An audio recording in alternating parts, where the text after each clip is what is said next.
colleague of mine. He came out of a major operation, life-threatening operation. The first thing he did when he was in the recovery room is not think, am I okay? Did the operation go well? It's like, is the voice still there? Is my voice all right? That's the connection we have with our voices. Our Bay Area Innovator today is one of the world's most celebrated opera singers, Frederica von Stade. A Chevalier, which is France's highest honor for the arts. She's twice the winner of a Grand Prix du Disque and nominated 9 times for a Grammy Award. When you are completely coordinated in your voice and everything, it is fantastic. I think if I actually open my arms, I might be able to fly. She's widely regarded as the preeminent lyric mezzo-soprano of her generation. She recorded over 60 albums and performed numerous times at the White House. When I sang for President Reagan, my name wasn't on the list. Went right through to Mrs. Reagan, and she said, "Oh yes, of course, let her in, let her in." How does someone with no early ties to music rise to the top of the opera world? What challenges did she face, and what can the rest of us learn from her journey? Today we sit down with Flicka to find out. This is Bay Area Innovators, and I'm your host, Steve Ispas. Flicka, welcome to our program. Thank you very much. Thank you for inviting me. Well, I'd like to start with your career. You didn't grow up in a family of musicians, and you started relatively late. Tell us about how you got into opera singing. Oh, I got into opera late, but I sang from the time I was born, probably. I was always inviting my family to come in and hear me sing something and watch me perform. But it wasn't till I had formal training when I was a teenager with a wonderful teacher in the Catholic school that I went to. And then instead of going to college, I lived in Paris for a year. I was a nanny and a secretary, and then when I came back, I always was singing, and I sang in productions in New Haven and a little bit around, and finally got the idea to go to a music college named the Mannes College of Music. And there I studied with one of the first angels in my life, Sebastian Engelberg, and I started doing all the productions at the college. And he said, "You should enter the Metropolitan Opera auditions." So with his advice, I entered, and to my amazement, won a prize, and then a year later got a contract to sing at the Met. So the thrust of many careers is good fortune. The talent has to be there, and the willpower, and the drive, and the work. But there's a huge factor, which is luck. And I was in the right place at the right time. And so I really started my professional career at the Met. Were you ever afraid to go on stage? Oh, yes. Oh. How did you overcome? Oh, you just, the worst part is the 5 minutes before, when you're backstage. And then once you're out there, you're basically doing what you were trained to do. Because you're not really trained for the 5 minutes before going on stage. No, that's up to you. But you've learned your music. You know what you're supposed to do on stage, and then from there it's elation, with a fair amount of worry at the same time. Singers, we all talk about having these judges that sit on our shoulder and are saying, "Oh, that's flat. Oh no, that's sharp. Oh, that sounded awful. Oh, and they're going." And so our job is to silence them and put all our focus on what we're doing and what message we want to give. Because the wonderful thing about song and opera is we have stories to tell. And the more you concentrate on the story, the happier you will be. And then that's our job. That's what we are meant to give to the public. So then if we are doing that, we are doing our job. And it's like acting in many ways, right? Depending on the role. Oh, yeah. Oh, totally. Completely. You try with all your might to become the person you're portraying. And we have the benefit of words, which other musicians do not have. We have words and story and action to help us make you all in the public understand and feel what we're feeling. I'm going to ask you about your performances and favorite roles, but first, did you have moments when you were down and then you felt like you can't do it anymore? And how did you come out of it? Oh, yes. Not many where I mean, I've been down a lot and very worried about, am I on the right path? Because the voice is an instrument inside you, and it uses your lungs and your breath and your, the muscles, the lower muscles to support. It's an ever-changing instrument. It's like having an oboe that's a new oboe every day. So we're dealing with that, and things affect it. Fatigue affects it, dryness affects it, weather affects your voice, to say nothing of emotion and sorrow or grief or joy. All of that are part of it. So just like life, that's never going to be in perfect sync, never going to be a perfect coordination. And most things aren't perfect. And it's that striving that makes us keep doing it and keep trying and keep learning and keep on progressing. So your voice, for an opera singer, the voice is the most important thing. It is, yeah. Do you worry about losing your voice, and how do you protect it? Of course. To make sure Wonderful question. Yes, you're always worried about losing it because it's part of you. There's a wonderful little story about a colleague of mine who has been gone for many years. His name is Thomas Stewart, and he came out of a major operation. I mean,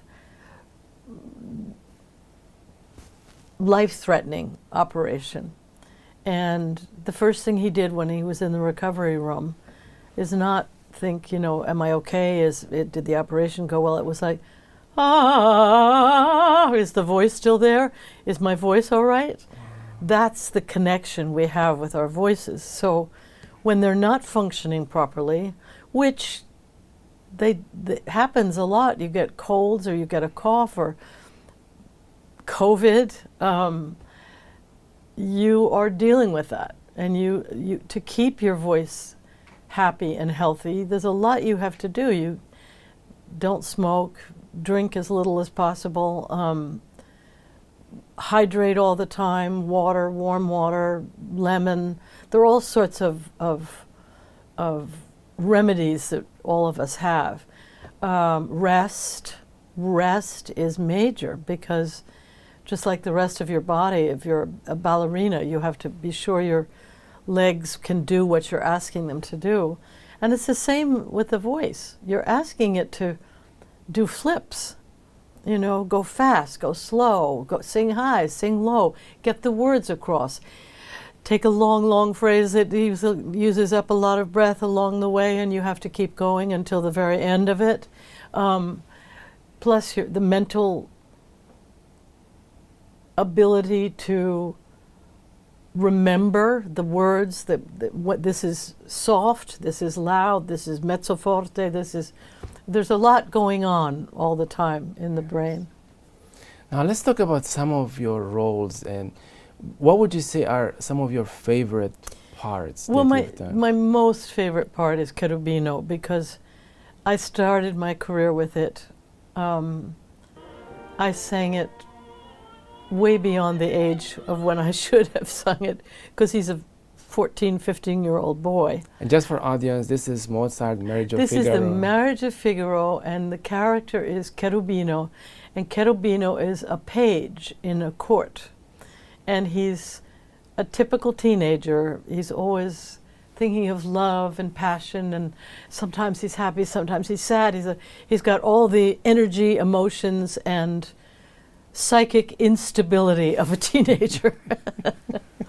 I remember reading an article in the New York Times once that said that teenage boys especially, forgive me, Steve, from the age of like 15 to 22, are actually clinically insane.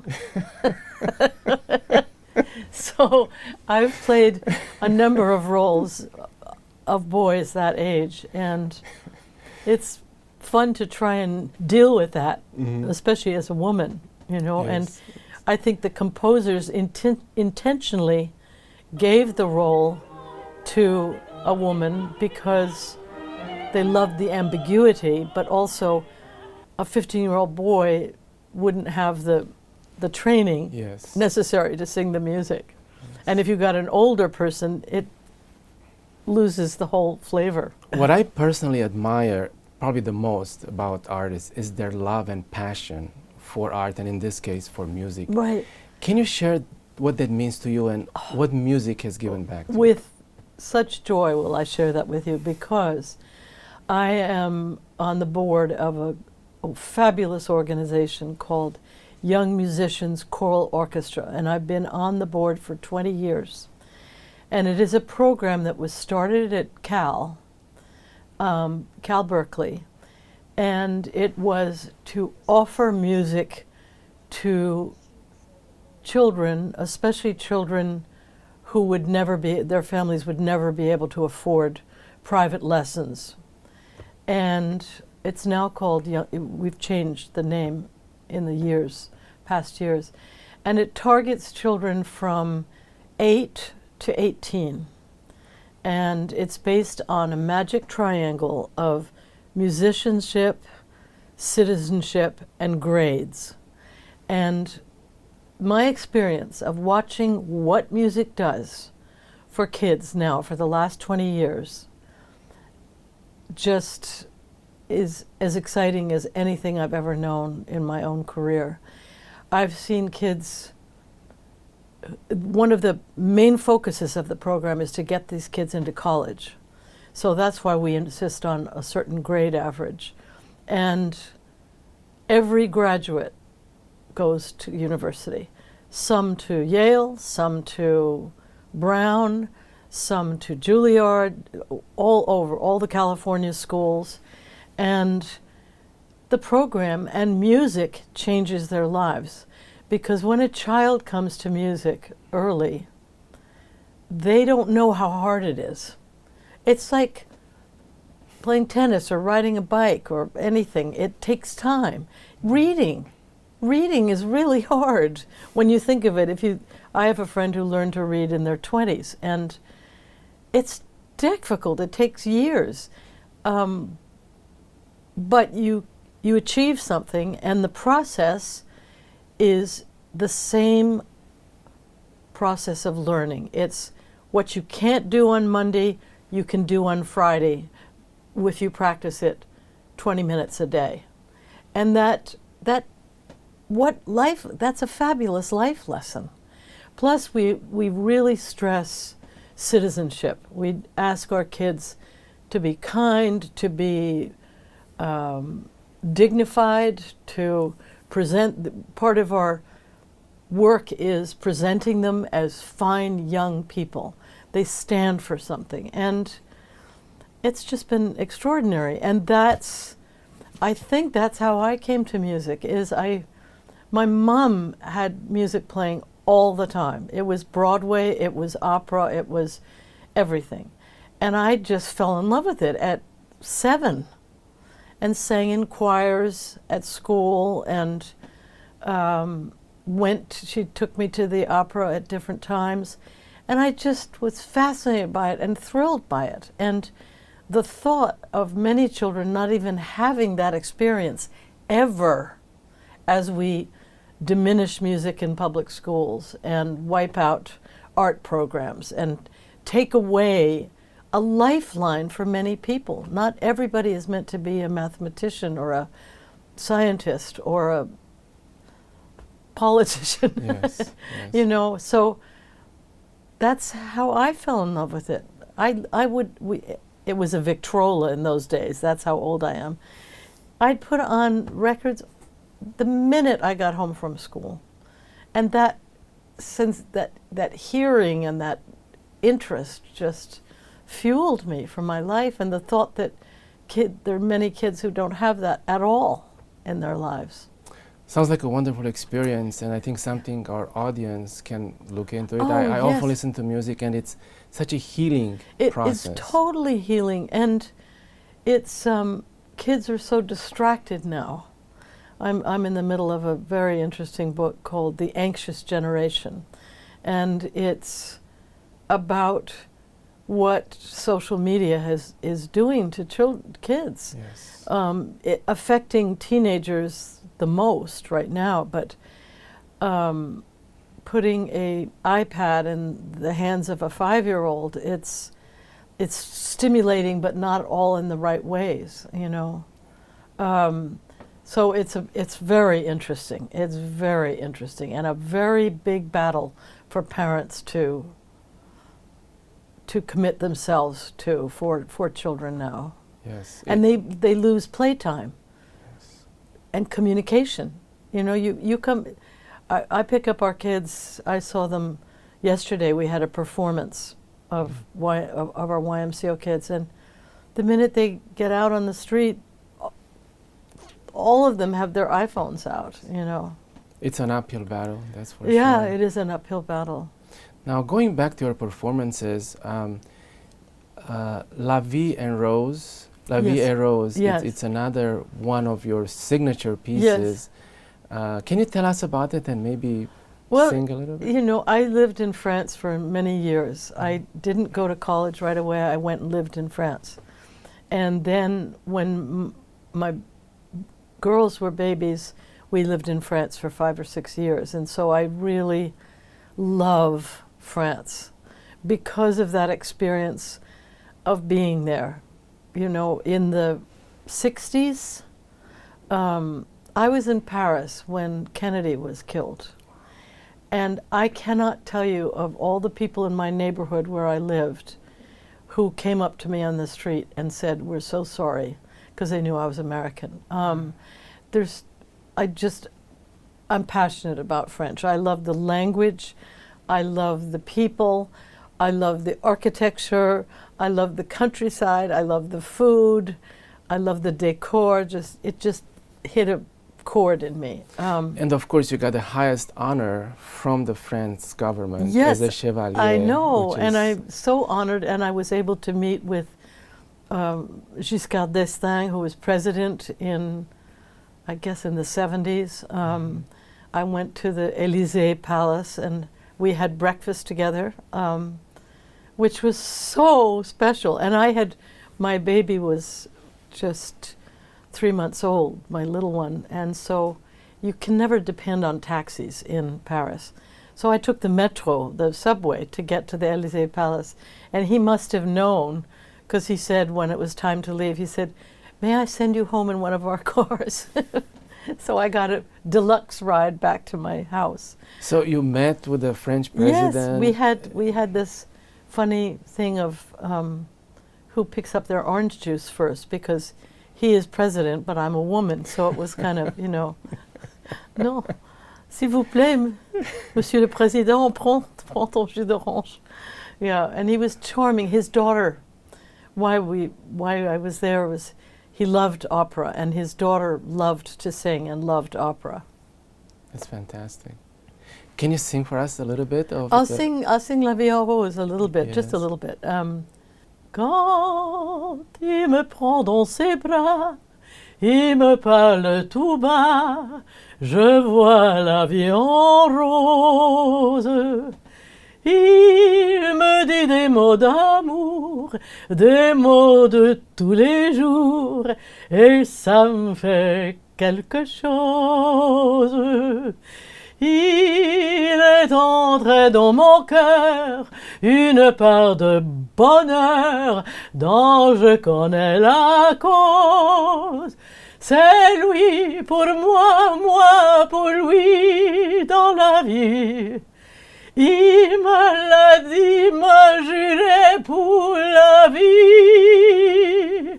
Et dès que je l'aperçois, alors je sens en moi la vie en rose.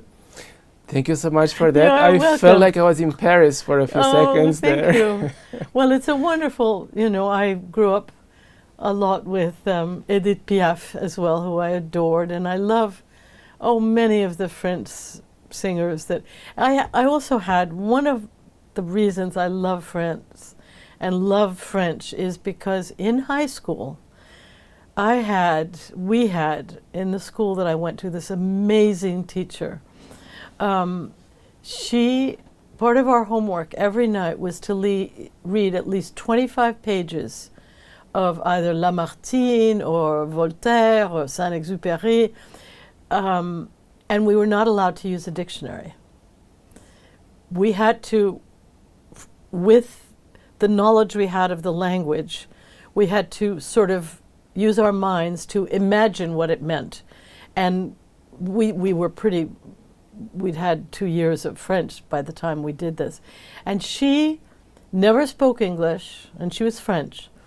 And I arrived in Paris the next year, and within 2 or 3 weeks, I was totally comfortable speaking French. Yes, that's how great her training was. From my personal experience, that's the best way to learn a language, to be completely immersed, have no choice. And you're speaking all day long. Yes. For the students, if I ever do master classes, which I do fairly often, I send them to this little video, and it's called A Little French Girl Tells a Story.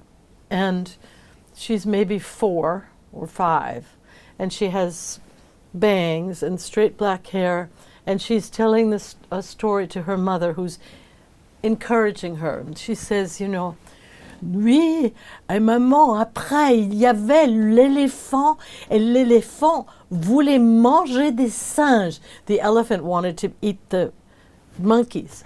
And she said, non, c'est pas vrai, oui, oui. Et puis, après, il y avait le hippopotame qui était venu, et l'hippopotame, il était encore dans l'eau. And French children overpronounce in a way. L'hippopotame, it's very, because they're learning, it's very exaggerated. And I say you will learn everything you need to know about French by listening to children speak it. Yes. And I had that experience because one of my jobs when I lived in Paris was taking care of 3 children who were 5, 7, and 8. François, Antoine, and Hélène. And I just adored them. 2 of them are now judges in Paris. What was your most favorite venue that you performed in? The Metropolitan Opera. It was? Yes, I was there the most in the beginning of my career. Mm-hmm. I loved every inch of the house.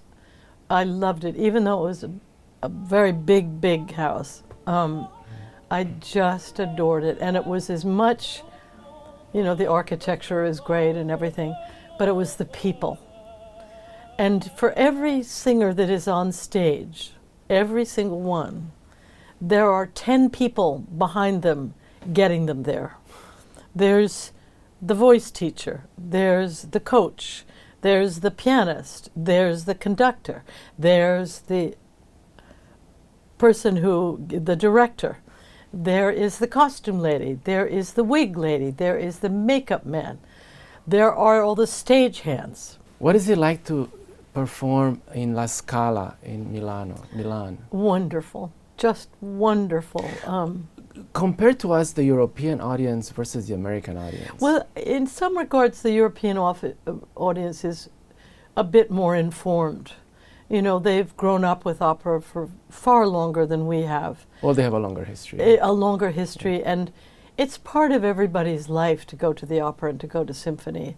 And it's affordable, much more affordable than here. It's virtually impossible now, because it costs so much to put on opera, but the tickets even Broadway tickets now are just ridiculous. Not ridiculous, they're necessary, but prohibitive. It's thrilling. It's just thrilling. First of all, you're at La Scala, and I believe that all the voices that have sung at La Scala, they're all in the walls. They're in the dressing rooms, they're in the orchestra pit, they're in the hall, they're on stage. All the voices are there. And that's extraordinary to walk into a house like that. Yes, yes.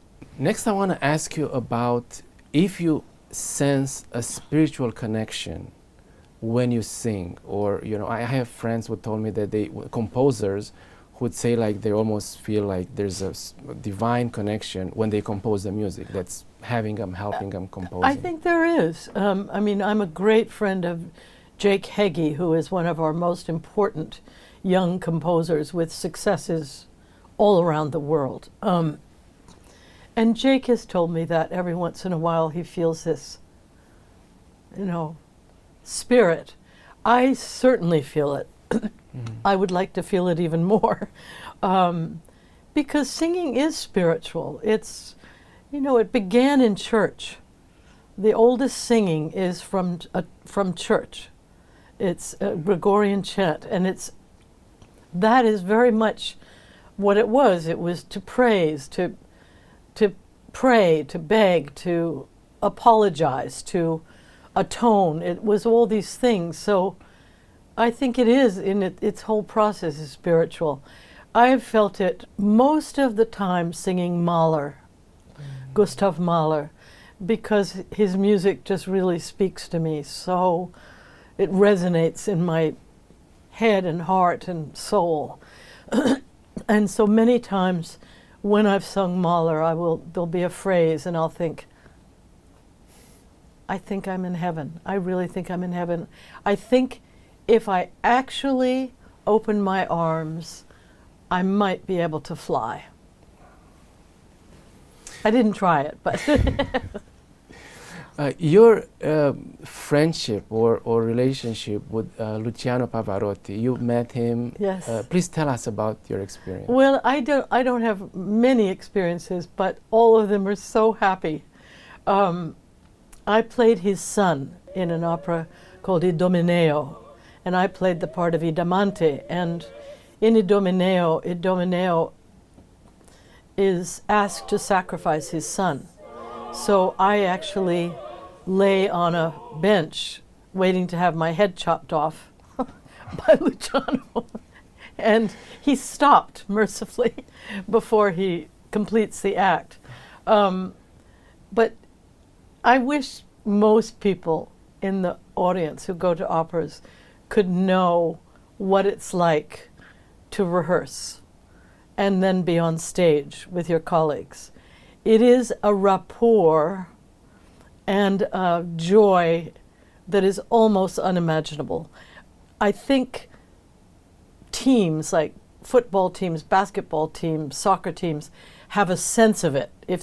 Yes, there's a tinge of competition, but mainly it's this joyful interchange. And singers, because we're basing our whole careers on this little teeny grizzle in here, are very vulnerable people, very vulnerable, and maybe a little bit crazy. So we have a really good time together. I mean, a really wonderful, happy time. It's the happiest time of a production.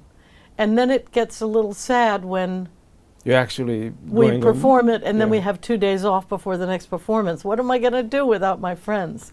And I felt that way about Luciano, and I can remember we'd all eat at we'd go to a restaurant and eat at a big table, and Luciano was also helping himself to everybody's meal.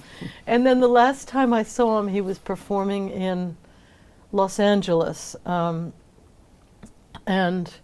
I went afterwards to see him and gave him a big hug, and he was just absolutely wonderful. And that voice just takes you to places that I've never been before in my life. The excitement, the thrill, the drama, the power, the conviction, the generosity. We'll play a clip of him in a second, and I'll ask you to comment on it. But before then, tell us more about the rapport between performers before? Is it are you chatting? Are you discussing? Are you singing? What it's like? Telling jokes, telling terrible jokes, playing, you know, in a rehearsal, holding a door closed that someone's meant to exit through, and seeing what they do. Always humor, though. Always humor. Just, you know, it's very serious too. Very, very serious. But there's a lot of backstage. We're like children. We are really become like 8-year-olds, 8 and 9-year-olds. What language did you talk to Luciano? Quite often in Italian, but he speaks perfect English. When I first started singing, nobody really spoke English that much. That's how long ago it was. It was the 70s. So you better learn to speak the language that you were singing in, or that was the predominant language. Now it's everybody speaks English, almost everybody. But I love speaking Italian so much that I enforce it on my Italian colleagues just for my personal joy. It is the language of song, because there are no diphthongs. It's vowel to vowel to vowel to vowel, and it is so much fun to speak. And the trouble is the Italians don't correct you, because if you make a mistake, they think it's sweet and funny. You know, it's like an Italian speaking English. But I walk on the train. I get onto the train.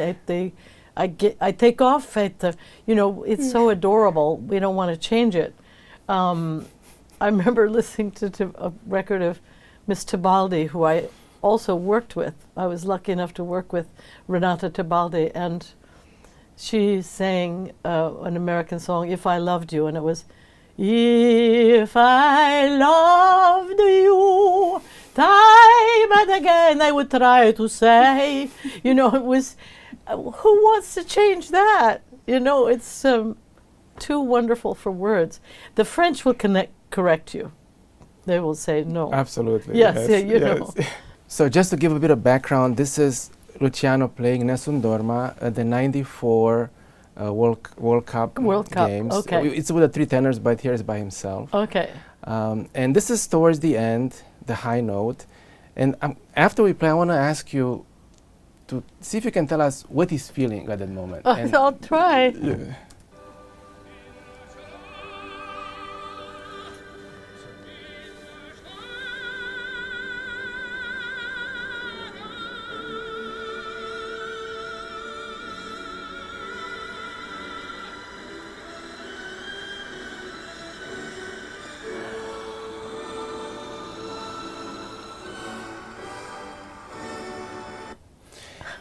It almost seems to me like when he's singing that note, he's almost going through heaven, or going somewhere else. He's not in that room anymore. No, he's somewhere else. He's somewhere else, and he's taking us somewhere else. Yes. And that's one of the most special things about Luciano and Placido and all the wonderful tenors, is they take us somewhere. They experience it themselves, of course, but their whole purpose is to take us somewhere. And what I think he's experienced is complete and total elation. Spiritual elation. I think, first of all, no one can sing a high note like that. And it feels fantastic when you are completely coordinated in your voice and everything. It is fantastic. You feel this, oh my gosh, I could fly. 'Cause it doesn't always happen, let me be clear. Right. But there's a lot of struggle when things are out of whack. But there's that joy of, that it feels good. It's like hitting a tennis ball right in the middle of the racket and having it go exactly where you want it to go.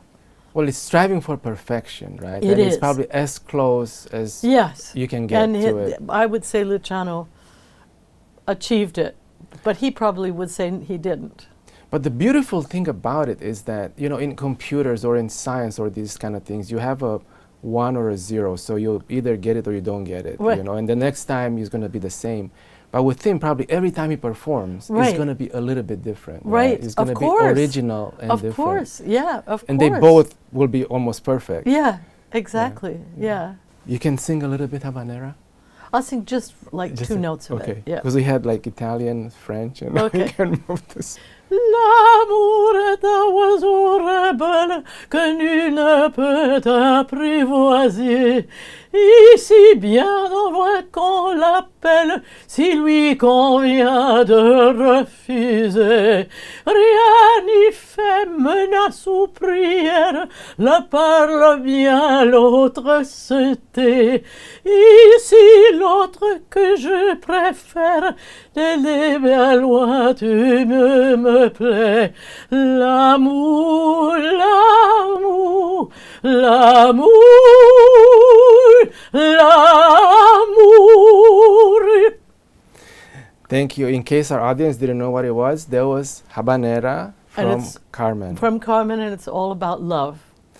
And again, we thank you so much for singing without a piano, Oh, yes. without an And orchestra, with without an a conductor. old lady voice. and Tell us composer. about your performances at the White House. Then you performed at the White House. Right? Oh, the first time was it for President Reagan? No, it was for President Nixon. And they invited the cast from the Kennedy Center to come and sing one of the parts of The Barber of Seville. And it was so much fun because they were using White House furniture for a little mini set. And all the ladies of the Daughters of the American Revolution, the DAR, were very worried that we were using props that we were going to break everything. So it just was very funny. When I sang for President Reagan, it was kind of adorable because I came to the entrance, I think with a cab, and my name wasn't on the list. So I said, maybe could you call the social secretary? And the social secretary went right through to Mrs. Reagan, and she said, "Oh yes, of course, let her in, let her in." So I sang. I can't remember what I sang for President Reagan, but I adored Reagan, and they were so good to me and so kind, and I loved it. It was very, very special. I remember one cute thing. Van Cliburn, one of the most famous American pianists who's been gone a long while now, he and his partner were sneaking from the dining area where we had dinner, sneaking into the pantry to have a cigarette. I saw him, said, "Van." But it's fantastic to know the love these people have for music, For presidents, music and the yeah. arts. And I mean, when I think of what the Kennedys gave to culture in our country, it's extraordinary. And an enormous amount of it is from Mrs. Kennedy. Her restoration of the White House to as close as she could ever come to making it an historic masterpiece. The whole Kennedy Center was President Kennedy. And what a gift to Washington. Washington had one hall before that, Constitution Hall. And I take my grandchildren to Kennedy Center all the time for the opera, for the ballet, for shows. It's so convenient, and I'm just down on my knees to the Kennedys for giving this to us, for giving it to Washington, you know, and I pray it survives forever. You mentioned luck plays a big role in someone's career. Yes. Please tell us more about that.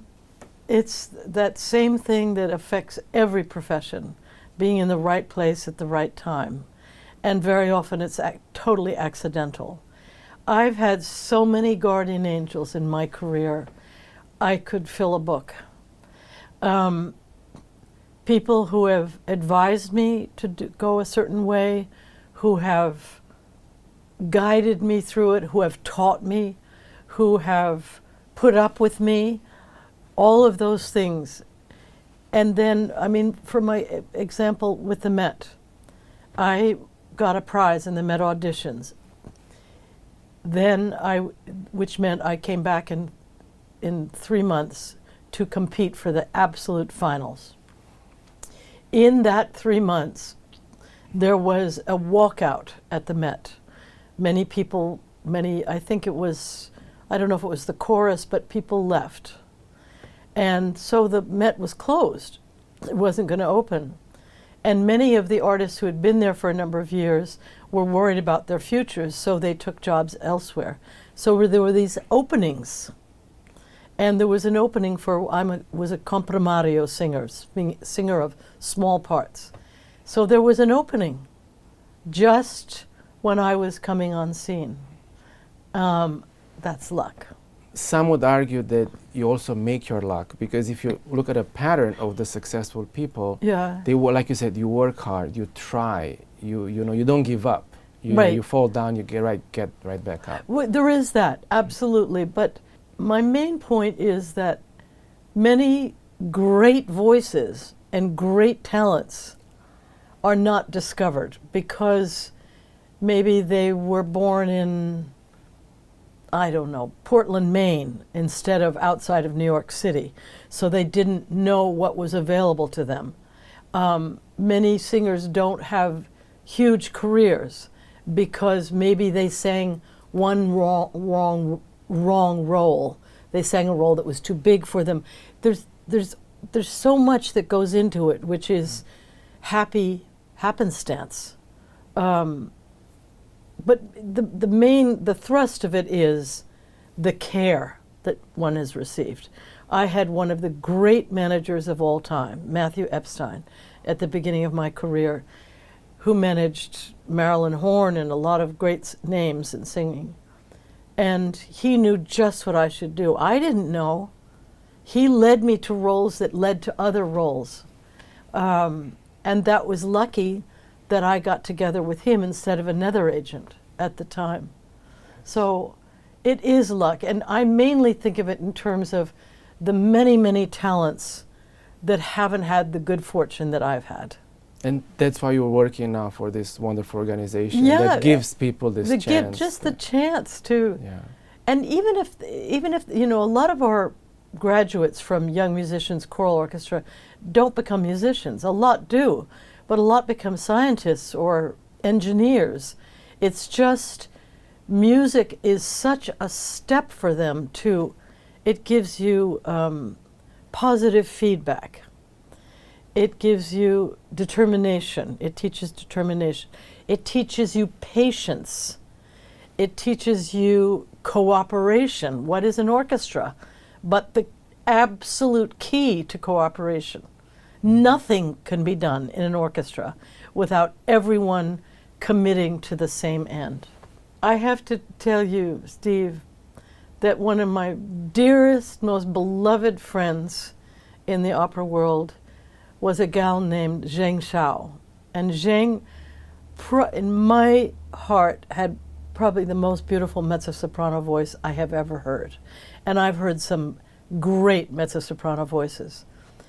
Not only did she have this incredible voice and incredible musicianship, she was a spirit that exploded around you.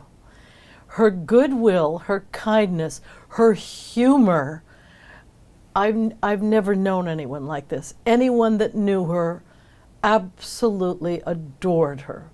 And her attitude towards, she did make her own luck. She was going to school in Washington, D.C., and not really progressing the way she wanted to. So she talked her sister into, whose husband was able to affect her moving to Philadelphia to go to the Curtis School, because she wanted to study with a certain teacher, to say that she was very ill and needed the care of her sister. So she went through this process to study with the right teacher. And from there, her career took off. She knew what she needed. She made that move.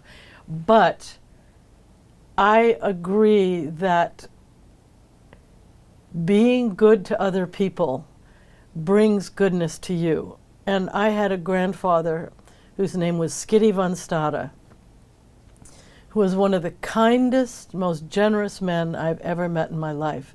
And I was kind of like his dog. I followed him everywhere when I could, just right by his side on his day. And everything he did was a gesture towards helping someone or making someone's life happier by his visit. It is so the way to go. This sort of self-serving era that we're in now of what I want, what I can get, what I need to do to get this, is not making us happy by any stretch of the imagination. It's making us sadder and more troubled and less confident as human beings. Kindness is at the root of everything in my book. And that's why it's so much a center of what we do with YMCO. It is citizenship is kindness. Religion is kindness. And it's not to be noticed and it's not to be rewarded. Yes, because a lot of people don't get any rewards. Yes. But the process just makes you so much happier. Yes, I know people like that, and indeed there are not many, but the fact that there are still people like that now, when, like you said, everything gets self-serving, it's so amazing, and observing them, it's inspirational, because you feel that, wow, you know, how does he do it, you know? The person who is the director of Young Musicians Choral Orchestra is such a man. His name is Geechee Taylor. He gave and gave. He was a graduate of the program. Then he had a career and came back to it to serve as an assistant to Daisy Newman, who then ran the program. His management of this program includes dealing with 65 kids, listening to their practice on iPhones every night, and telling them that they need to clean up their room because he can see their room. He taking care by himself, because he lost his wife, of 2 babies, 3.5 and 2. Will help one of his families move into a new apartment. Will secure an instrument for another young person. This man, I mean, if I had any sway in the Catholic Church, and I am Catholic, he should be sainted. He should be knighted and sainted. Wow, that's beautiful. Would you have any advice for young people or people, you know, how to be lucky, how to make it so they can succeed? The best advice I can think of, and I do say this to any of the young singers I work with, is be good to yourself.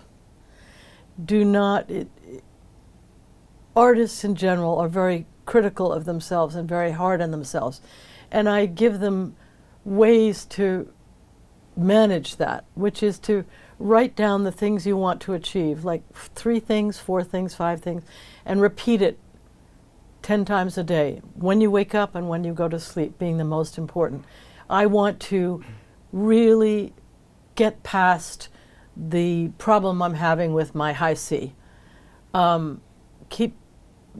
That's your desire, your wish, because to a certain extent our minds are computers, and they give us what we put in them. So if we put in incredible negativity and bad thoughts and wishing harm to somebody else, that's what it makes happen. And really, revenge is a very empty vessel. It has no meaning. It gives no satisfaction to anyone. And it's, you know, one of the, I am Catholic, and I went to Mass this Sunday, and the whole sermon was about forgiveness. And You know, it's hard to forgive, but it is so rewarding. It is so much better than the alternative, to not forgive. And part of that is forgiving yourself. Yes, I don't have a voice that can do that. Okay, but I have a voice that can do this, you know, and it will yield the results which make you happy, even if they're not the ones that you dream of. You know, there are lots of people who don't make it, who become maybe a fabulous teacher, maybe just a fabulous mom. That is the most sacred of all professions.